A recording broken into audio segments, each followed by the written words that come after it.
लतीफ़ साईं चओ त कयो मुतालियो मूं हो जो वर्क विसाल में, कयो मुतालियो मूं हो जो वर्क विसाल में, तंहिंमें तूं ई तूं भी लात न लहज़े जेतिरी। अस्सलाम वालेकुम नाज़रीन, हम सरी निशस्त में अवां सभिनि खे भलीकार। पाण अॼु जंहिं शख़्सियत सां हाज़िर थिया आहियूं उन्हनि जो तारुफ़ आहे मोहतरम जनाब अदनान मक्सी साहब। सो हू दरसो तदरीस सां लाॻापियल आहिनि ऐं जिते तालीम जी ॻाल्हि थिए त ज़रूरु असां सोचींदा आहियूं त हर माण्हू हिकिड़े मुकमल अकेडमिक जर्नी मां, हिकिड़े अकेडमिक सफ़र मां गुज़रे पियो। तो सारियुनि अदनान मक्सी साहब जो बि हिकिड़ो तवील सफ़र आहे ऐं हींअर ख़ुशी जी ॻाल्हि इहा आहे त हू फिनलैंड में मुक़ीम आहिनि ऐं हींअर फिनलैंड में PhD करे रहिया आहिनि एजुकेशन में। सो तमामु ख़ूबसूरत ॻाल्हियूं अॼु असां उन्हनि सां कंदासीं, छो त फिनलैंड उहो मुल्क आहे जेका अॼु बि उन वटि जेका तालीम जी शरह आहे उहा तमामु मथे बीठल आहे ऐं हैप्पीएस्ट स्टेट सॾियो वञे थो पूरी दुनिया में। सो अॼु सारियुनि साहब सां असां ख़ूबसूरत इहे ॻाल्हियूं कंदासीं ऐं पुछंदासीं त फिनलैंड में जेको तालीम जो मयार आहे या हिते जेका हालत आहे जेको तालीम खे हथु वठी तबाह कयो वियो आहे उनजे पोयां कहिड़ा कारण आहिनि ऐं हिनखे कीअं सुधारे सघिजे थो, या सिर्फ़ु एजुकेशन आहे उहा ई रोल प्ले कंदी आहे तब्दीली आणण में, या न सिर्फ़ु एजुकेशन पर पॉलिटिकल डायनामिक्स जेके आहिनि उन्हनि जो वॾो रोल हूंदो आहे। सो अॼु पाण इन्हनि सभिनी शयुनि ते मजमूई गुफ़्तगू कंदासीं ऐं अदनान मक्सी साहब खे भलीकार। ऐं सो हाणे उन्हनि खां पहिरियों ई सवाल जेको आहे उहो इहो आहे त हुननि जी अकेडमिक जर्नी कीअं रही आहे शुरू खां वठी हिन महिल ताईं। Thank U for having me, तव्हांजी वॾी महिरबानी। ऐं मुंहिंजी अकेडमिक जर्नी स्टार्ट थी कोटसबो ख़ान मक्सी में, मेहर जो हिकिड़ो नंढो शहर आहे, उते मां प्राइमरी एजुकेशन उते हासिलु कई। उनखां पोइ हाई स्कूल लाइ मां शाह पंजो सुल्तान जेको 2-2.5 किलोमीटर उतां खां आहे, इंटरमीडिएट मां पंहिंजी उते कई। उनखां पोइ मां सीनियर्स में 2-3 दफ़ा टेस्ट ॾिनी, पर अनफॉर्चुनेटली फाइनेंशियल क्राइसिस जे करे मां कोन अची सघियुसि यूनिवर्सिटी में। पोइ मूं BSc डिग्री कॉलेज मेहर मां कई केमिस्ट्री में, ऐं उनखां पोइ मां MA इंग्लिश कई सिंध यूनिवर्सिटी मां। ऐं उन MA खां पोइ तक़रीबन 2012 में मूं MA कई ऐं 2014 में 13 खां मूं स्टार्ट कई CSS जी तयारी बि स्टार्ट कई, पर CSS में दिलि कोन लॻो, फील थियो त दिस इज़ नॉट मी। ईअं फील थियो जॾहिं लाहौर में तयारी पे कई थी। पोइ वरी वापसि अची आयासीं टीचिंग में।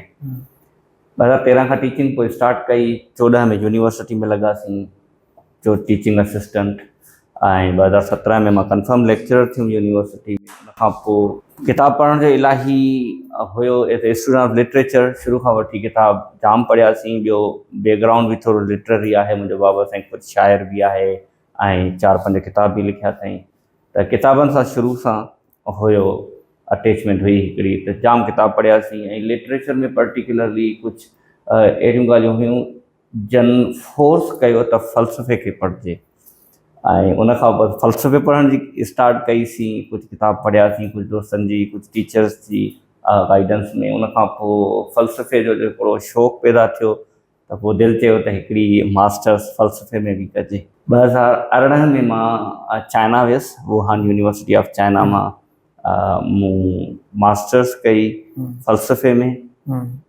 उन में मुंहिंजी specialisation social justice in education हुई। उते एजुकेशन में थीसिस लिखियमि, वरी एजुकेशन सां ऑलरेडी टीचिंग में हुयासीं त एजुकेशन में हिकिड़ो इंट्रस्ट डेवलप थियो। दिलि चयो त एजुकेशन ते कमु कजे। वरी वापसि आयासीं, कोविड खां पोइ वरी काॾे वञणु कोन थियो।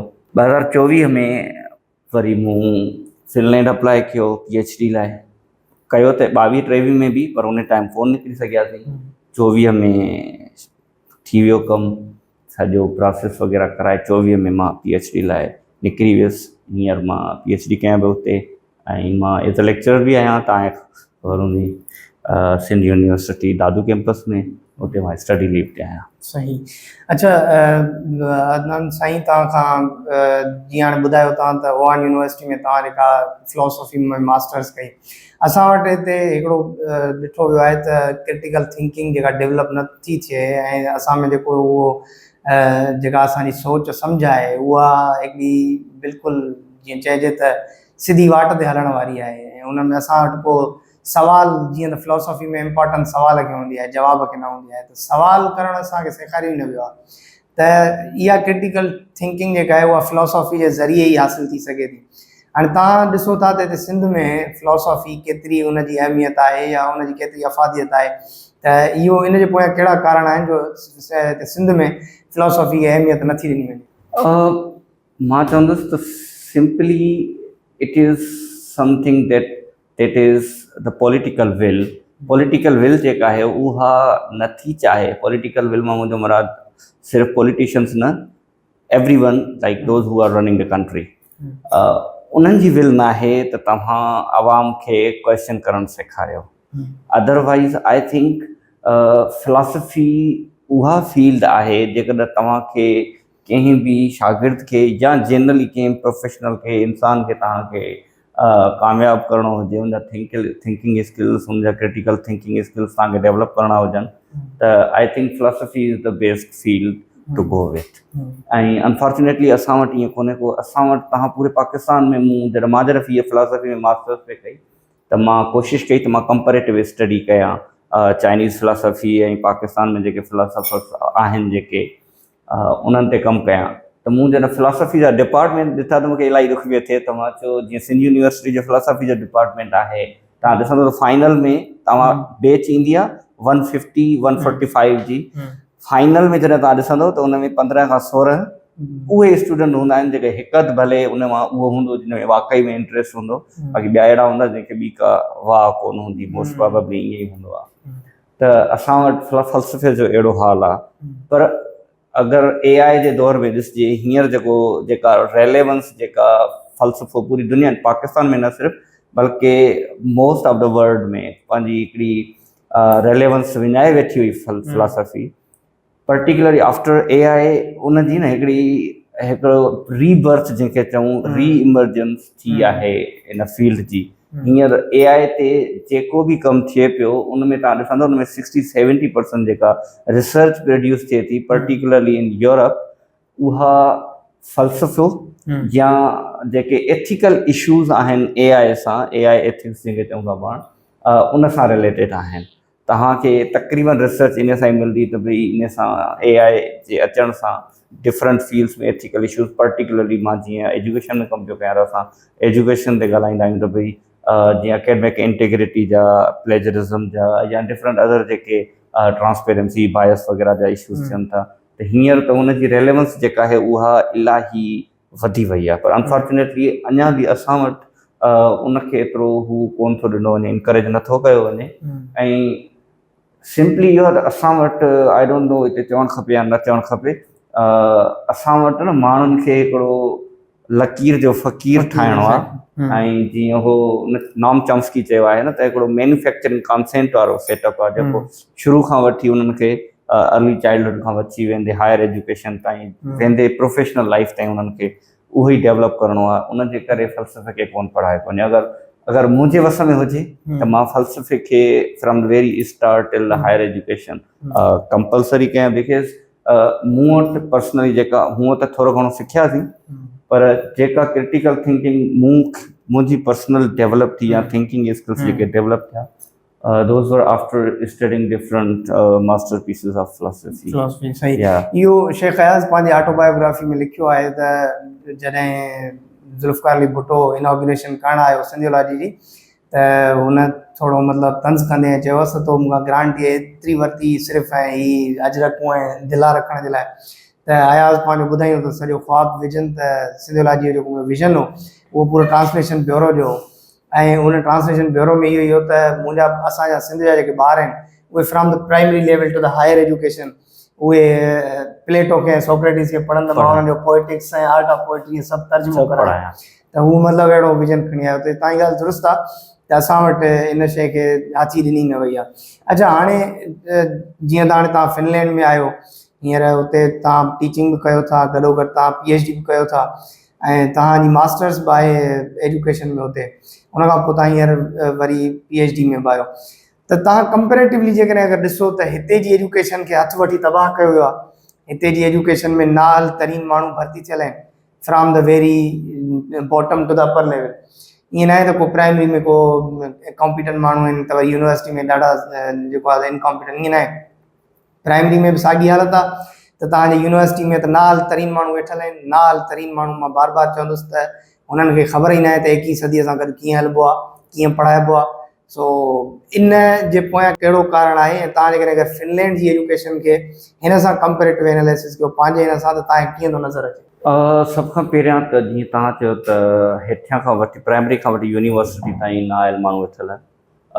कंहिं हद ताईं मां हिन शइ ते अग्री नथो कयां, छो जो जेसीं ताईं मुंहिंजो पर्सनल एक्सपीरियंस रहियो आहे, मां यूनिवर्सिटी में बि पढ़ायो आहे, कॉलेज में बि पढ़ायो आहे, त आई बिलीव असां वटि इलाही सुठा माण्हू बि आहिनि। ऐं फ़र्क़ु इहो आहे त सिस्टम जेको आहे उहो हिकिड़ो बैरियर आहे। उन्हनि खे या त कमु करणु कोन थो ॾिनो वञे, उन्हनि खे साइड लाइन ते कयो थो वञे, ऐं हली हली उहे बि पंहिंजो इंट्रस्ट इन द एंड विञाए था वेहनि, डिसहार्ड थी था वञनि। त माण्हू असां वटि आहिनि, ऐं प्राइमरी हायर एजुकेशन ते असां वटि इलाही कमु थींदो आहे। अनफॉर्चुनेटली असां प्राइमरी एजुकेशन ते इलाही फोकस, माना घटि फोकस हूंदो आहे। प्राइमरी एजुकेशन तव्हां दुनिया में किथे बि ॾिसंदव न, तव्हां फिनलैंड जी एजुकेशन खणो, सिंगापुर खणो, ऑस्ट्रेलिया खणो, कैनेडा खणो, या इवन जर्मनी जी। हींअर रिसेंटली असां जर्मनी में हिकिड़ो प्रोग्राम करे आयासीं, त तव्हां उन्हनि खे ॾिसंदव त उन्हनि जी प्राइमरी जेका एजुकेशन जेको बेस आहे उन्हनि जो, उन ते उन्हनि जो वधीक फोकस आहे। पर असां वटि छा आहे त असां वटि जेके कोशिशि कंदा आहियूं त मथी लेवल ते वधीक फोकस कयूं ऐं हेठी लेवल ते घटि कयूं, विच इज़ वेरी रॉन्ग। ऐं ख़बर बि आहे सभिनी खे, ईअं न त मूंखे ख़बर आहे ॿियनि खे ख़बर कोन्हे का, ख़बर बि आहे। ऐं रही ॻाल्हि कंपेरिज़न जी, त जीअं पाण कल्ह डिस्कस कयो पिए, त मूंखां इहो जाम सुवालु थींदो आहे त फिनिश एजुकेशन सिस्टम में ऐं पाकिस्तान जी एजुकेशन सिस्टम में कहिड़ो फ़र्क़ु आहे। त सिंपली मां उन्हनि खे इहो ई जवाबु ॾींदो आहे त finish education system consecutively for 8-9 years दुनिया जो बेस्ट एजुकेशन सिस्टम आहे। ऐं असां वटि 21वीं सदी में बि लर्निंग पॉवर्टी जहिड़ा इशूज़ आहिनि। हिकिड़ो स्टूडेंट आहे जेको 8-9 क्लास में बि पढ़े थो, पर उहो बेसिक मैथमेटिक्स बि कोन थो करे सघे, या बेसिक लैंग्वेज बि हू कोन थो ॻाल्हाए सघे। त इहो इलाही मेन फ़र्क़ु इहो ई आहे त हू दुनिया जा बेस्ट आहिनि, we are on the bottom. हिकिड़ो इहो डिफरेंस आहे। ऐं उनजा इलाही सारा रीज़न्स बि आहिनि। जीअं तव्हां असां वटि हिते वाट एवर इन्वेस्टमेंट थिए थी, जेको कुझु असां वटि सेटअप हले पियो, अगरि उन में तव्हां ॾिसंदव न त तव्हांखे ॾींहुं राति जो फ़र्क़ु नज़र ईंदो। सभ खां पहिरियों जीअं करिकुलम जी ॻाल्हि कजे त असां वटि जेको करिकुलम ठहंदो आहे, या जेका बि ॻाल्हि थींदी आहे पाण वटि, जेका बि तब्दीली ईंदी आहे पाण वटि, particularly in terms like in field of education, उते तव्हां ॾिसंदव त उहा टॉप बॉटम हूंदी आहे, मथां खां ईंदी आहे, हेठि बसि हेठियनि खे रुॻो फॉलो करणी हूंदी आहे। पर फिनिश एजुकेशन सिस्टम में ईअं कोन्हे को। हिकिड़ो डेमोक्रेटिक प्रोसेस आहे। जॾहिं मां करिकुलम जे बारे में पहिरियों दफ़ो रिसर्च आर्टिकल पढ़े पियो त उहो कीअं डिज़ाइन थींदो आहे, उनजो पर्टिकुलर प्रोसेस कीअं हूंदो आहे, त मूंखे त हैरानी थी त एॾो वॾो प्रोसेस ही फॉलो कीअं पिया कनि। हाणे उहो कीअं पिया कनि, हिकिड़ी उन्हनि जी जेका मिनिस्ट्री आहे उहा अप्रूव करे थी त भई असांखे करिकुलम, हुननि वटि इहो आहे ऑलरेडी त भई हर 10th year असांखे चेंज करिणो आहे curriculum according to the world, कि वर्ड केॾांहुं पई वञे, पोइ उन्हनि शयुनि खे ॾिसी करे, हालात खे ॾिसी करे हू चेंज कंदा आहिनि पंहिंजो करिकुलम। त हाणे उहो मिनिस्ट्री खां ईंदो, मिनिस्ट्री खां पोइ यूनिवर्सिटी जेके इदारा आहिनि उन्हनि जा, उन्हनि वटि वेंदो, एक्सपर्ट्स वटि वेंदो, उहे उनखे ॾिसंदा, उन्हनि ते प्रोजेक्ट्स ईंदा, उन्हनि प्रोजेक्ट्स में एविडेंस बेस्ड एम्पेरिकल रिसर्च थींदी। उन्हनि रिसर्च खे जेके उन्हनि जा जेके फाइंडिंग्स हूंदियूं उन्हनि में उन्हनि ते डिस्कशन थींदा। ऐं उन डिस्कशन में सिर्फ़ु पॉलिटिशियंस कोन हूंदा, ब्यूरोक्रेट्स कोन हूंदा, अकेडमिक्स हूंदा, एजुकेशनिस्ट हूंदा, ऐं उनखां पोइ डिफरेंट फील्ड्स जा माण्हू जेके आहिनि उन्हनि लाइ बि उहो ओपन हूंदो, त उहे बि पंहिंजा जेके आहिनि रिमार्क्स ॾियनि, उहे पंहिंजा जेके पॉइंट ऑफ व्यू आहे उनखे शेयर कनि। पोइ उहे बि कोशिशि कंदा आहिनि जेके अकेडमिक्स हूंदा आहिनि त उन्हनि खे ॾिसनि केतिरो उन्हनि ते कमु करे सघनि था, उहे केतिरा प्रैक्टिकल आहिनि, उन्हनि खे ॾिसी करे इन सॼे प्रोसेस में 10 साल लॻंदा आहिनि। 10 सालनि खां पोइ हू पंहिंजो आणींदा आहिनि। उहो बि हिकिड़ी ईअं चइजे त को पायलट स्टडी थींदो आहे। उनखां पोइ बि इहो हूंदो आहे त उहो नेशनल करिकुलम चइबो आहे उन्हनि जो, नेशनल कोर करिकुलम। उनखां पोइ बि जीअं असां वटि 18वीं तरमीम खां पोइ एजुकेशन प्रोविंसिस वटि अची वियो, त उन्हनि जूं पंहिंजूं म्यूनिसिपैलिटीज़ आहिनि। हर म्यूनिसिपैलिटीज़ खे इहो पावर आहे त हू मथे कोर करिकुलम खे ॾिसी करे पंहिंजे कॉन्टेक्स्ट जे हिसाब सां डेवलप करे सघे। अमेंडमेंट करे, या जेकॾहिं का शइ उन्हनि खे सम्झ में नथी अचे त हू पंहिंजे हिसाब सां लोकल जेके हुननि हा ॿोली उते फिनिश ऐं स्वीडिश ॿई आहिनि, ऑफिशियल लैंग्वेजिस आहिनि, नेशनल लैंग्वेजिस आहिनि। जीअं करिकुलम ते म्यूनिसिपलिटी जी ॻाल्हि आई त जंहिं एरिया में मां थो रहां उहो स्वीडिश स्पीकिंग फिनिश आहे, फिनलैंड आहे। त हाणे उते इहो आहे उते फिनिश कंपलसरी त आहे, पर जेका उनजी एजुकेशन आहे उहा तक़रीबन स्वीडिश में आहे। सही। त लोकल लैंग्वेजिस ऐं इहो जनरल यूरोप में तव्हांखे ओवरऑल मिलंदो, दुनिया में जिते बि जेके जेके कंट्रीज़ आहिनि, पर्टिकुलरली यूरोप में या टर्की में, जीअं मां हुयुसि लास्ट मंथ, त उते बि ईअं आहे त लोकल लैंग्वेज खे इम्पोर्टेंस आहे। असां वटि हिते इहो कोन्हे को, त हू कोशिशि कंदा आहिनि त उहा लोकल लैंग्वेज बि उन में कयो इंट्रोड्यूस, प्लस तव्हांखे ऑप्शन हूंदा आहिनि त घटि में घटि तव्हां 3 लैंग्वेजिस तव्हां हुते सिखंदव, हिकिड़ी तव्हांजी लोकल लैंग्वेजिस, 2 ॿियूं लैंग्वेजिस। त करिकुलम जो इहो सेटअप आहे। असां वटि छा थींदो आहे, करिकुलम ब्यूरोक्रेट्स वेहंदा, सेक्रेटरी लेवल जा या अकेडमिक्स बि वेहंदा, पर उहे चंद माण्हू हूंदा, ठीकु आहे। उहे वेही करे उहो डिज़ाइन कंदा, हेठनि खे ख़बर ई कोन हूंदी। त उनखे जीअं उहो चवंदा आहिनि designing for and designing with, there is a lot of difference between designing for and designing with. असां वटि डिज़ाइनिंग फॉर थींदी आहे, असां वटि डिज़ाइनिंग विथ प्रोफेशन्स कोन थींदी आहे। त करिकुलम जो इहो आहे उते। त इहो हिकिड़ो वॾो ॿियो हिकिड़ो असां टर्म यूज़ कंदा आहियूं, कंस्ट्रक्टिव अलाइनमेंट जो हिकिड़ो टर्म, बिग्स नाले हिकिड़ो एजुकेशनिस्ट आहे, रिसर्चर आहे, एकेडमिक, उन हिकिड़ो कॉन्सेप्ट ॾिनो त तव्हांजे करिकुलम में, तव्हांजे टीचिंग मेथड्स में ऐं उनजी असेसमेंट में हिकिड़ी अलाइनमेंट हुजे, जंहिंखे असां कंस्ट्रक्टिव अलाइनमेंट चवंदा आहियूं। त जेकॾहिं उहा अलाइनमेंट टुटे थी त तव्हांजो सॼो जेको जेके तव्हांजा SLOs आहिनि या ELOs आहिनि, जेके एक्सपेक्टेड लर्निंग आउटकम्स आहिनि, उहे सॼा डावाडोल थी था वञनि। तव्हांजो करिकुलम उन लेवल जो हुजे, उन टीचर्स जी ट्रेनिंग उन लेवल जी हुजे, त जीअं उन करिकुलम खे उन लेवल ते उहे बढ़ाए सघनि ऐं उहा असेस बि उन लेवल ते ई कनि। हाणे जेकॾहिं इन मां हिकिड़ो बि शइ हेठि मथे थी त तव्हांजो सॼो सिस्टम उहा अलाइनमेंट जेका आहे उहा ख़राबु थी वेंदी तव्हांजी। सही। अच्छा, हाणे तव्हां हिन में टीचर एजुकेशन जो बि ज़िक्र कयो, टीचर्स ट्रेनिंग जो, तव्हां छा था सम्झो त हिते जेको वॾो फुक़दान आहे उहो टीचर्स ट्रेनिंग जो ई आहे, टीचर एजुकेशन जो ई आहे? आई पर्सनली बिलीव, इहो मुंहिंजो पर्सनल बिलीफ आहे त हिते जेकॾहिं एजुकेशन में वधि खां वधि इन्वेस्टमेंट करण जी ज़रूरत आहे त उहा टीचर एजुकेशन में आहे। नो डाउट असां वटि इंफ्रास्ट्रक्चर जा बि मसइला आहिनि, आउट ऑफ स्कूल चिल्ड्रेन बि आहिनि, ॿिया इशूज़ बि आहिनि, पर आई से टीचर एजुकेशन ते जेतिरो वधीक ऐं सुठी इन्वेस्टमेंट थिए उहा घटि आहे। जेकर तव्हां दुनिया में जेके बि बेस्ट एजुकेशन सिस्टम ॾिसंदव न, त उते टीचर ते इलाही इन्वेस्टमेंट आहे। असां वटि टीचर ते इन्वेस्टमेंट कोन्हे का। टीचर एजुकेशन जो हाल ईअं आहे जो मां इदारे जो नालो न खणंदुमि, बाक़ी मां जॾहिं टीचर एजुकेशन ते पहिरियों पंहिंजो पेपर लिखां पियो कंपेरेटिव स्टडीज़, त हिकिड़ो इदारो असां वटि ॾाढो सुठो इदारो आहे, जेके व्यूअर्स हूंदा जन अगरि हुन वेबसाइट ॾिठी हूंदी त उहे सम्झी वेंदा। त उनजी वेबसाइट जीअं मूं खोली त वेबसाइट में त 2 हूंदा आहिनि, हिकिड़ा टर्म यूज़ कंदा आहिनि वेबसाइट डेवलपर्स, हिकिड़ो हूंदो आहे UX यूज़र एक्सपीरियंस, ॿियो हूंदो आहे UI यूज़र इंटरफेस। तव्हां हुनजो इंटरफेस पहिरीं ॻाल्हि ॾिसंदव त तव्हां परेशान थी वेंदव त यार ही कहिड़ी टाइप जी वेबसाइट आहे। हल ठीकु आहे, उहो त पंहिंजी जॻह ते आहे, पर जॾहिं मां हुनजी वेबसाइट जो पहिरियों स्लाइडर ॾिठो त मूंखे ॾाढो ॾुख थियो। ॾुख इन करे थियो त उन स्लाइडर जा उन में 5 स्लाइड्स आहिनि ऐं हर स्लाइड में पहिरीं स्लाइड में तव्हांजो आहे अवर बिल्डिंग, पहिरियां ई बिल्डिंग जी ॻाल्हि आहे, ॿाहिरां उनजो जेको सेकेंड स्लाइड आहे उन ते तव्हांखे मिशन, उन मिशन में बि बिल्डिंग जी ई ॻाल्हि आहे, उनजे डिस्क्रिप्शन में बि बिल्डिंग जी ई ॻाल्हि आहे। ऐं उन खां पोइ मास्क, उन में मास्क जी पिक्चर लॻी पई आहे, उहो मास्क जी बिल्डिंग जे बारे में 3 स्लाइड। ऐं उन खां पोइ ऑडिटोरियम जी पिक्चर आहे ऐं उनजी डिस्क्रिप्शन आहे। उन ऑडिटोरियम जी पिक्चर में हिकिड़ो असांजो एक्स जेको आहे मिनिस्टर बि वेठल आहे ऐं डिफरेंट वेठा आहिनि। ऐं उन खां पोइ वरी इंफ्रास्ट्रक्चर जो लिखियो आहे। मतिलबु चवण जो इहो त हिकिड़ो मूंखे ख़बर पई त सुठो इदारो आहे।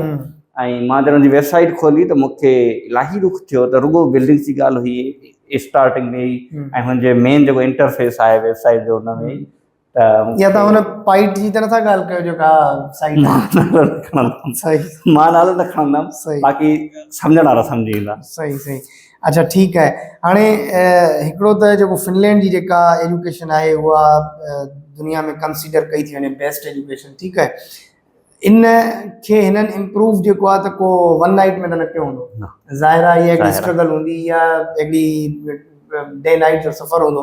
इहो केतिरे टाइम में हिननि हिनखे इम्प्रूव कयो आहे? इहो पूरी हिस्ट्री हिनखे इन्हनि जेका हिस्ट्री असां पढ़ी हुई उन में इहो हुयो त हिननि अटेम्प्ट्स जेके स्टार्ट कया उहे कया लेट 1970s में, ऐं उन खां पोइ हिननि कंसिस्टेंट हिन में इम्प्रूवमेंट आणण जी कोशिशि कई, ऐं उन में सभ खां वधीक जेको रोल हुयो, again I would say it was political will. They wanted to improve their education system. They relied mostly on their education system. The 1970s जे लेट 1970s में उन्होंने स्टार्ट कयो, ऐं जॾहिं 2011-12 में आया त उहो दुनिया जो बेस्ट एजुकेशन सिस्टम हुयो. इट मीन्स 30 to 35 years जो जेको टाइम स्पेन हुयो उन में कयो. मतलब 30 इयर्स जो पूरो 30 to 40 years चई सघूं था, त उन में ही एतिरो डेवलप करे विया पाण. सही. अच्छा, ॿियो पाण ॻाल्हि कईसीं पे त टीचर्स एजुकेशन ते हिननि खे कमु करणु खपे. हिननि हिकिड़ो हींअर नई पॉलिसी जेको आहे त ॾिनी आहे, उन में ही केतिरो कामयाबु विया आहिनि, या हिन में जेके नेगेटिव एस्पेक्ट्स आहिनि, टीचिंग लाइसेंस जेको आहे उहो इंट्रोड्यूस थियो आहे, त हिन टीचिंग लाइसेंस में ही केतिरो कामयाबु विया आहिनि, या हिन जा जेके लैप्सिस आहिनि, या हिन में जेको ही अचे पियो हींअर रहंदो हिकिड़ो टेस्ट वठण वारो जेको तरीक़ो आहे उहो किथे जेको आहे त आहे, या इहो इन में इहो करप्शन न थींदी. छा था सम्झो त इहो टीचिंग लाइसेंस हिते पाण वटि कामयाबु थींदो? कामयाबु वेंदो या केतिरो वियो आहे इहो त हाणे ज़ाहिरी ॻाल्हि आहे, थोरो टाइम खां पोइ ख़बर पवंदी. हींअर कोन था चई सघूं त केतिरो कामयाबु वेंदो. बाक़ी ऑफकोर्स टीचिंग लाइसेंस जेको हिननि इंट्रोड्यूस करायो आहे, आई वुड से के one of the best steps, हिकिड़ो सुठो स्टेप्स आहे, पॉजिटिव स्टेप आहे. पूरी दुनिया में जेके बि बेस्ट एजुकेशन सिस्टम आहिनि उते टीचिंग लाइसेंस हूंदो आहे. जीअं मां पाण हींअर फिनलैंड जो टीचिंग लाइसेंस कंप्लीट करे छॾियो आहे, जेको मूंखे मोस्ट प्रोबेबली जुलाई या अगस्त ताईं मिली वेंदो. त उन जो हिकिड़ो प्रोसेस हूंदो आहे, ऐं इन जा इलाही सारा फ़ाइदा आहिनि. जेकॾहिं मां हिन खे चऊं वाई इट मैटर्स, त सभ खां पहिरीं ॻाल्हि त इहा फैमिलीज़ खे, स्टूडेंट खे हिकिड़ी क्वालिटी एश्योरेंस हूंदी आहे त भई जेको टीचर आहे उहो एजुकेशन जे हवाले सां, एक्सपीरियंस जे हवाले सां, नॉलेज जे हवाले सां हिकिड़ो सर्टिफाइड आहे. ठीकु आहे, हुन वटि हिकिड़ो लाइसेंस आहे त he can be a teacher.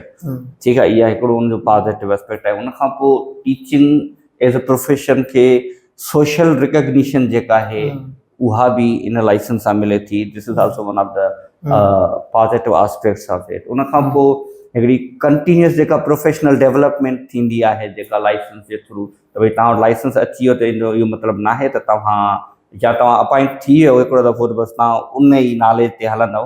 Licence सां इहो थींदो आहे त हर 2 साल 3 साल डिपेंडिंग ऑन जेको बि हुनजो हुजे एक्सपायरी डेट या वाट एवर, त उन में तव्हांखे कुझु न कुझु करिणो पवंदो आहे. तव्हांखे या त प्रोफेशनल डेवलपमेंट जा कोर्सिस करणा पवंदा आहिनि, या तव्हांखे री एग्ज़ामाइन करिणो पवंदो आहे वाट एवर. त इहे हिन जा पॉजिटिव एस्पेक्ट्स आहिनि. I would say best step आहे सो फार. ऐं ख़ुशी जी ॻाल्हि आहे त सिंध गवर्नमेंट इहो स्टार्ट कयो आहे, पर at the same time I believe it is quite premature. माना तव्हां अचो था, ठीकु आहे, तव्हां चओ था त भई असां हिन ते कमु कयो आहे, असां स्कॉलर्स खे इन्वॉल्व कयो आहे, अकेडमिक खे इन्वॉल्व कयो आहे, एविडेंस बेस्ड रिसर्च कयो. जेको हुननि जो मूं पढ़ियो हुनजी वेबसाइट ते त इहे शयूं लिखियल हुयूं त एविडेंस बेस्ड असां रिसर्च कई आहे. हा, त हाणे मूंखे त कोई अहिड़ो मूं जे नज़र मां छो मां हिन ते कमु कयो पियो, मां आर्टिकल हिकिड़ो लिखां पियो हिन ते, त मूंखे का अहिड़ी एविडेंस बेस्ड स्टडी का नज़र कोन आई, या अहिड़ो कोई प्रोजेक्ट नज़र कोन आयो जिन ते कमु थियो हुजे, उन खां पोइ हिननि स्टार्ट कयो हुजे. त I believe personally that it's quite premature. ऐं उन में घणियूं ॻाल्हियूं आहिनि जेके हिननि खे करणु खपनि ऐं हिननि न कयूं आहिनि, जेके मूंखे लॻे थो फॉर एग्ज़ाम्पल जीअं हिकिड़ी कॉम्प्रीहेंसिव ऑडिट थियणु खपे पूरे वर्क फोर्स जी. टीचर जो जेको वर्क फोर्स आहे, पंहिंजो टीचर्स जेके आहिनि पूरी सिंध में, उहो थियणु खपे. उहो ईअं थियणु खपे त जीअं पाण ॾिसूं सिंध में असां वटि अर्बन पॉपुलेशन बि आहे, रूरल पॉपुलेशन बि आहे. उन में जेके टीचर्स आहिनि, कुझु अर्बन वारा जेके आहिनि उहे सुठी कंडीशन में कमु पिया कनि, कुझु वीचारा वर्स्ट केसिस में बि मीन्स वर्स्ट इंफ्रास्ट्रक्चर में कमु पिया कनि. किथे स्कूल्स में एक्सेस में टीचर्स आहिनि, किथे टीचर्स आहिनि ई कोन, या हिकिड़ो टीचर ते बि स्कूल हले पियो. ऐं उन खां पोइ कुझु में फैसिलिटीज़ आहिनि, कुझु में न आहिनि। कुझु टीचर्स अहिड़ा आहिनि जिन खे इलाही साल थी विया आहिनि, कुझु अहिड़ा टीचर्स आहिनि जेके न्यूली अपॉइंटेड आहिनि। उन खां पोइ असां वटि पंहिंजो जेको एजुकेशन सिस्टम जेको आहे जंहिंमें डिफरेंट ईअं सम्झो त हिकिड़ो प्राइवेट स्कूल्स अलॻि आहिनि। प्राइवेट स्कूल्स में बि तव्हांखे कैटेगरीज़ मिलंदियूं, हिकिड़ो लोअर मिडिल क्लास लाइ, लोअर क्लास लाइ, मिडिल क्लास लाइ, वेंदे एलीट क्लास ताईं, त उहो बि हिकिड़ो आहे। त I think there should be a comprehensive workforce audit of teachers, त हू कहिड़ी कंडीशन में कमु पिया कनि ऐं कहिड़े हिसाब सां पिया हलनि, त उन्हनि खे उन हिसाब सां हिकिड़ो रिलीफ ॾिनो वञे। उन खां पोइ जीअं असां टीचर एजुकेशन ते ॻाल्हायो, आई थिंक टीचर एजुकेशन खां उनखे इम्प्रूव करण खां पहिरियां टीचिंग लाइसेंस इंट्रोड्यूस कराइणु इस, मां वर्ड न चवंदुमि हिते, बट इट्स ऑलमोस्ट मूंखे त सम्झ में कोन थो हले, सम्झ में अचे it's is impractical. I would say ये प्रैक्टिकल आहे ई कोन। तव्हां बीएड जी रिक्वायरमेंट रखी आहे, पर बीएड जो तव्हां ॾिसो वरी बीएड खे वरी जेको आहे त स्टेट आहे जेको आहे त अलाउ कंदी आहे, हिन खे हाणे बीएड में दाख़िला ॾियणु खपे न खपे। अच्छा, उहो त ख़ैर पंहिंजो सीन थी वियो, ठीकु आहे। पर तव्हां बीएड जी कंडीशन त ॾिसो। तव्हां बीएड में हिते असां वटि जेके बि इदारा बीएड कराइनि पिया, इंक्लूडिंग जेके बि हिननि जा पंहिंजा गवर्नमेंट जा आहिनि या जेके यूनिवर्सिटी बि कराइनि पियूं, तव्हां उन्हनि में वेरिएशन त ॾिसो। तव्हां ॾिसो त फिनलैंड में जेकॾहिं मां ॻाल्हि कयां त फिनलैंड में 6 खां 7 यूनिवर्सिटीज़ आहिनि जेके टीचर एजुकेशन जो प्रोग्राम कराईंदियूं आहिनि, जेके टीचिंग लाइसेंस कराईंदियूं आहिनि बेसिकली। उते टीचिंग लाइसेंस ईअं कोन्हे को त तव्हां सिंपली टेस्ट ॾियो, तव्हां बीएड हुजे टेस्ट ॾियो ऐं तव्हांखे टीचिंग लाइसेंस मिलंदो, ईअं कोन्हे को। हुनजो हिकिड़ो पर्टिकुलर प्रोसेस आहे, जीअं मूं कयो आहे। उन 60 क्रेडिट आवर आहिनि, उहे तव्हांखे पढ़णा आहिनि, उहे तव्हांखे क्वालिफाई करणा आहिनि, पास करणा आहिनि। उन खां पोइ तव्हांखे उहो टीचिंग लाइसेंस मिलंदो आहे, अदरवाइज़ तव्हां कोन था करे सघो। ऐं उनजी उहा हिकिड़ी पर्टिकुलर क्राइटेरिया आहे, त उन ते अगरि तव्हां मैच कयो था त। हाणे हिते टीचर इन जी बीएड जी ॻाल्हि कयूं त बीएड जा तव्हां ॾिसो त हिकिड़ा उहे इदारा आहिनि जेके मां ईअं न चवंदो एलीट आहिनि, पर हिकिड़ा सुठा इदारा आहिनि। सुठा इदारनि मां मुराद ईअं उन्हनि या त प्राइवेट आहिनि या त उन्हनि खे फंडिंग सुठी आहे। जीअं आगा खान यूनिवर्सिटी जो बीएड ॾिसो, हाणे उन बीएड खे तव्हां शाह लतीफ़ जे बीएड सां कंपेयर कंदा? कॾहिं न कंदासीं असां। साॻे तरीक़े सां तव्हां दूरबीन जो जेको आहे शहज़ाद राय जेको हलाईंदो आहे, ॾाढो सुठो प्रोग्राम आहे, रियली एप्रिशिएट हिम। पर जेकॾहिं उनजो जेको टीचर एजुकेशन जो प्रोग्राम जेको उते दूरबीन में हले पियो, उनखे तव्हां कीअं कंपेयर था करे सघो हिकिड़े सिंध यूनिवर्सिटी या इवन जेके ॿियूं यूनिवर्सिटीज़ जेके पाण वटि कराइनि पियूं बीएड, उन सां तव्हां कीअं था कंपेयर करे सघो? त टीचर एजुकेशन खे इम्प्रूव करण जी इलाही ज़रूरत आहे। टीचर एजुकेशन में ओवरऑल जेके बि असांजा टीचर एजुकेशन प्रोग्राम्स कराइनि पिया, बीएड कराइनि पिया, उन्हनि खे हिक पेज ते आणियूं। उनजो करिकुलम जेको आहे अञा ताईं उहो ई साॻियो लॻो पियो आहे जेको अॼु खां इलाही साल पहिरियां हुयो। उहो इम्प्रूव ई कोन थियो आहे, उनखे तव्हां चेंज ई कोन कयो आहे। उनखे तव्हां उन हिसाब सां कयो। अच्छा, उनखे चेंज बि ईअं न आहे त असां वटि हिकिड़ो ईअं सम्झो त हिकिड़ो माइंड सेट आहे त जेका बि दुनिया में सुठी शइ ॾिसंदा आहिनि न, त उहा खणी करे हिते अची रखंदा आहिनि। ठीकु आहे, ईअं न आहे त फिनलैंड जो एजुकेशन सिस्टम बेस्ट आहे, त उनखे खणी असां हिते रखूं, उनखे सॼो इम्प्लीमेंट कयूं त उहो हिते बि कमु कंदो। नेवर। सुठियूं शयूं उन्हनि जूं असां करे सघूं था, सुठियूं शयूं जेके हिते वर्कएबल हुजनि उहे असां खणी सघूं था, नो डाउट उन मां सिखी बि सघूं था। पर ईअं न आहे त उहो सॼो सिस्टम खणी असां हिते इम्प्लीमेंट कयूं, उनजा टेक्स्ट बुक खणी असां हिते इंट्रोड्यूस कराए छॾियूं त उहो असांजो एजुकेशन सिस्टम सुधरी वेंदो। कॾहिं बि न थींदो इहो। छो जो हुननि जो कॉन्टेक्स्ट पंहिंजो आहे, असांजो कॉन्टेक्स्ट पंहिंजो आहे। हुननि जी पॉपुलेशन ओतिरी न आहे, असांजी पॉपुलेशन वधीक आहे। सोसाइटी में इनइक्वेलिटी केतिरी आहे। उन खां पोइ पंहिंजे जेके स्कूल सिस्टम, जीअं पाण चयोसीं त हिकिड़ा स्कूल प्राइवेट आहिनि, पब्लिक आहिनि। अच्छा, पब्लिक स्कूल्स में बि हींअर तव्हां ॾिसंदो सेफ अची वियो आहे, सेफ पंहिंजो अलॻि थो कमु करे। इहो मूंखे सम्झ में कोन ईंदी आहे ॻाल्हि, यार सेफ इहो कीअं हिननि कयो आहे। ठीकु आहे, हाणे एनजेवी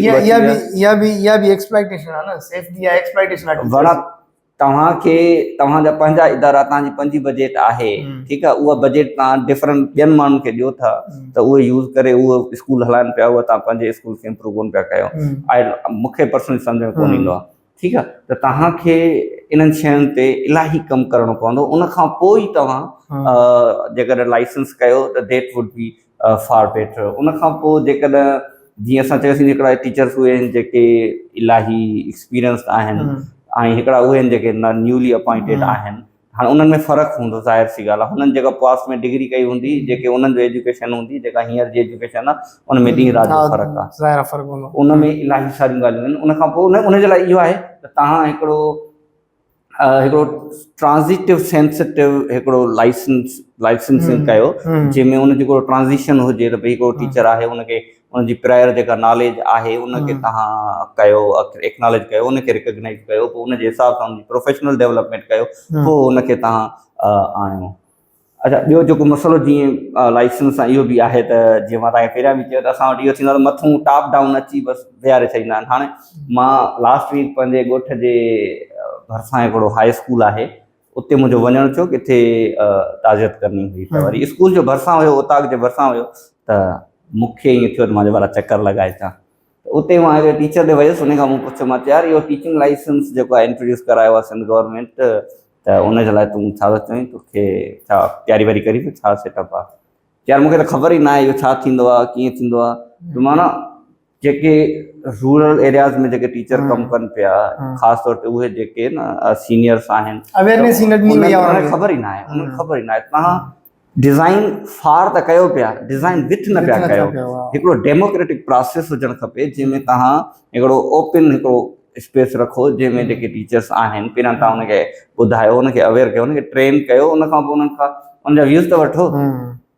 इहो हिकिड़ो वॾो मसइलो आहे। सही। अच्छा, हिकिड़ो त माना टीचिंग लाइसेंस हिकिड़ो तव्हां ॿुधायो जीअं त प्री मैच्योर स्टेज में आहे, असां अवेयरनेस ई न ॾिनी आहे अॻ में, असां हुनखे करे छॾियो आहे। तव्हां बार बार हिकिड़ो लफ़्ज़ इस्तेमालु कयो था त डेमोक्रेटिक प्रोसेस। ॾिसो था त असां डेमोक्रेटिक प्रोसेस कंहिं बि इदारे में नथा आणे सघूं। मतिलबु इन मां साफ़ ज़ाहिर आहे त only education doesn't play role. माना हिकिड़ो पॉलिटिकल विल बि त हुजे न।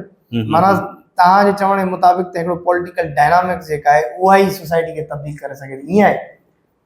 जेकॾहिं तव्हां सही था चओ, जेकॾहिं फिनिश एजुकेशन सिस्टम दुनिया जो बेस्ट एजुकेशन सिस्टम आहे त उहो सिर्फ़ु इन जे करे कोन तुंहिंजा टीचर्स ट्रेंड आहिनि, उन में उनजी पूरी सोसाइटी, इकनॉमी, उनजो जो पॉलिटिक्स, हर शइ जो कंट्रीब्यूशन आहे। ईअं कोन्हे त तव्हां अॼु फॉर एग्ज़ाम्पल इक्वलिटी हटाए छॾियो तव्हां फिनिश एजुकेशन फिनिश सोसाइटी मां, बिकॉज़ अगरि मूंखे केरु चवे त दुनिया में डेमोक्रेटिक कंट्रीज़ कहिड़ा त थोरो घणो नॉर्डिक कंट्रीज़ उन डेफिनेशन ते फिट थियनि था। त अगरि इक्वलिटी तव्हां सोसाइटी मां हटाए छॾियो त I think finish education system उन लेवल ते कमु कोन करे सघंदो। त उनजे लाइ इहो न आहे त तव्हांखे सिर्फ़ु एजुकेशन ते, education is one of the aspects, पर एजुकेशन तॾहिं ई कमु कंदो, तॾहिं ई तव्हांजो डेमोक्रेटिक प्रोसेस स्ट्रांग थींदो एजुकेशन सां, जेकर तव्हांजी सोसाइटी में बि उन लेवल ते माण्हुनि में अवेयरनेस हूंदी, माण्हुनि जो लाइफ स्टाइल उन लेवल जो हूंदो, उहा इक्वलिटी हूंदी, तॾहिं ई तव्हां उनखे उन लेवल ते खणी अची सघो था, otherwise it's not possible. Finland जी जेका पॉलिटिकल लीडरशिप आहे उहा बि त कमाल जी आहे न। ऑफ कोर्स कमाल जी आहे। They are sincere with their people. I think मां हिकिड़ो मिसाल ॾींदो आहियां, रिसेंटली जेको थियो हुयो त असांजो न बल्कि फिनलैंड जो जेको प्रेसिडेंट आहे उहो असां वारे शहर में आयो हुयो, त हुन वटि गवर्नमेंट जी गाॾी कोन्हे, मूंखे कंहिं दोस्त ॿुधायो त हीअ पंहिंजी पर्सनल गाॾी में ईंदो आहे। त हाणे असां वटि जेकॾहिं को बि सिंपल रुगो डिप्टी कमिश्नर आहे या कोई MP MLA आहे, जेकॾहिं कंहिं बि एरिया में अचे थो, थोरे पंहिंजे तक में अचे थो, तॾहिं बि ॾिसो त हुन वटि केतिरो प्रोटोकॉल हूंदो आहे, केतिरी ॻाल्हि हूंदी आहे। हाणे इहा सचाई आहे न बेसिकली, त तव्हां जेके गवर्नमेंट या माण्हुनि जा जेके पैसा आहिनि, जेका आवाम जो जेको टैक्सिस जो पैसो आहे, उनखे तव्हां मिसयूज़ नथा कयो। त I think they are very sincere, they are very educated. तव्हां अगरि हिन जे प्रेसिडेंट खे ॻाल्हाईंदे ॾिठो हूंदो या ॿुधो हूंदो हिन ते यूनाइटेड नेशन जे प्लेटफॉर्म ते, EU जे प्लेटफॉर्म ते, he is quite intellectual guy, he is really learned person. सही। ऐं हू PhD आहे बेसिकली। अच्छा, मतलब एजुकेशन साइड आहे हुनजी। हा, एजुकेशन जो मिनिस्टर जेको आहे उहो टीचर, रिटायर्ड टीचर आहे। ज़बरदस्त। अच्छा, असां ॻाल्हायोसीं पे त टीचिंग लाइसेंस जेको आहे उहो अञा ताईं जेका आहे उहा प्री मैच्योर स्टेज वारी हुन कंडीशन में आहे, अञा हुनखे टाइम लॻंदो उन स्टेज ते पहुचण जे लाइ। पर हुन में जेके रिस्क फैक्टर्स आहिनि उहे कहिड़ो रोल प्ले कनि था, इहो अदनान साहब खां असां पुछणु वधीक। आई पर्सनली बिलीव कि अगरि तव्हां जीअं हिननि इंट्रोड्यूस कयो आहे ऐं इनखे अगरि इम्प्रूव नथा कनि टीचर एजुकेशन खे, या एविडेंस बेस्ड रिसर्च करे उनखे इम्प्लीमेंट नथा कनि, त इहो सिंपली ईअं सम्झो तव्हां वटि हिकिड़ो क्रेडेंशियल त हूंदो टीचर्स वटि, जेके टीचर्स हूंदा ऑफकोर्स पास कंदा, त उन्हनि वटि सिर्फ़ु क्रेडेंशियल त हूंदो, हिकिड़ो टीचिंग लाइसेंस त हूंदो, पर उन लेवल जो नॉट क्वालिटी कोन हूंदी, क्वालिटी जो जेको हूंदो न उहो कंप्रोमाइज़ उन ते थी वेंदी। उन खां पोइ हिकिड़ो डिस्क्रिमिनेशन जीअं मां तव्हांखे ॿुधायो त हिकिड़ा उहे आहिनि जेके सुठनि इदारनि मां बीएड हूंदा, हिकिड़ा उहे हूंदा जेके जनरल या आम कंहिं इदारे मां हूंदा जंहिंजी क्वालिटी उन लेवल जी न आहे, त हिकिड़ो डिस्क्रिमिनेशन बि थींदो। ऐं उन डिस्क्रिमिनेशन जे ई करे आई थिंक के there would be shortage of teachers in like under-reserved, like underserved areas. उहे एरिया जेके रिमोट एरियाज़ आहिनि जिते उहा फैसिलिटीज़ न आहिनि या जेके रेगुलर बीएड वग़ैरह नथा करे सघनि टीचर्स, त उन्हनि लाइ इहो हिकिड़ो इशू थींदो त भई उहे पास न करे सघंदा, उन सां शॉर्टेज थी सघे थी। ऐं उन खां पोइ हिकिड़ी डीमोरलाइज़ेशन त थींदी न टीचर जी। जेको टीचर 15 सालनि खां पढ़ाए थो पियो ऐं उहो टीचिंग लाइसेंस में वेहे थो, अनफॉर्चुनेटली अगरि उहो क्वालिफाई नथो करे सघे त हाणे उहो त हिकिड़ो ज़ाहिरी ॻाल्हि आहे, उहो डिस्करेज बि थींदो। सेटबैक इहो हुनजो त न आहे, हुनजो सिस्टम आहे, सिस्टम जो आहे, इहो सिस्टम जो आहे। लैंग्वेज जो वॾो इशू आहे। इहा मां सर पॉइंट थोरी मिस थी मूंखां। जेका लैंग्वेज आहे टेस्ट जी उहा इंग्लिश या उर्दू आहे। आई थिंक इंग्लिश आहे मोस्ट प्रोबेबली। त हाणे जेका तव्हां सिंधी थो पढ़ाए को टीचर, को सिंधी थो पढ़ाए, को अरबी थो पढ़ाए, को ॿी का लैंग्वेज थो पढ़ाए, त हाणे लैंग्वेज ऐं कॉन्टेंट इन्हनि जो हिकिड़ो डिफरेंट हिकिड़ो आहे। उन कॉन्टेंट डिफरेंट आहे, तव्हांजी लैंग्वेज डिफरेंट आहे। ठीकु आहे, जेके लैंग्वेज उन लेवल जी आहे उहो त करे वेंदो, पर हाणे जेको सिंधी पढ़ाए थो उनखे अंग्रेज़ी में टेस्ट ईंदी, त this is also equity issue that इन्हनि खे एड्रेस करणु खपंदो। त भई हिकिड़ा छो जो असां वटि मोस्टली सिंधी स्पीकिंग टीचर्स आहिनि, हेठि लेवल ते मोस्टली सिंधी मीडियम ई पढ़ायो वेंदो आहे, त उन जे लाइ तव्हांखे इहो रखणु खपे आहे त सिंधी बि मीडियम ऑफ एग्ज़ामिनेशन जेका असेसमेंट आहे उनजी हुजणु खपे। सही। अच्छा, ॿियो हाणे पाण हिन निशस्त जे इख़्तिताम जी तरफ़ वधंदासीं, पर आख़िरी हिकिड़ो सुवालु जेको आहे मुंहिंजे ज़हन में बार बार अचे पियो त अदनान साहिब खां ज़रूरु पुछणु घुरिजे त जेकॾहिं अगरि असांजे सिंध जो को ॿारु ग्रेजुएशन लेवल जो या इंटरमीडिएट लेवल जो या को एमफिल या पीएचडी जो फिनलैंड में अचणु चाहे त स्कॉलरशिप या उते स्पॉन्सरशिप जेका मिले थी, लेटर्स लिखिबा आहिनि उतां जी गवर्नमेंट खे, पोइ उहे जवाबु ॾींदा आहिनि, पोइ तव्हांखे स्पॉन्सरशिप बि मिलंदी आहे, स्कॉलरशिप बि मिलंदी आहे, कॾहिं पार्शली कॾहिं फुली फंडेड। त उनखे हासिलु करण जो कहिड़ो तरीक़ो आहे, कहिड़ियूं वेबसाइट्स आहिनि या कीअं उन ते अप्लाई कजे, उहे उनजा कहिड़ा जेको आहे त तरीक़ा आहिनि? अच्छा, हाणे फिनलैंड में एडमिशन थींदी आहे साल में हिकिड़ो दफ़ो, जीअं जर्मनी में 2 दफ़ा थींदी आहे साल में, फिनलैंड में हिकिड़ो दफ़ो थींदी आहे एडमिशन।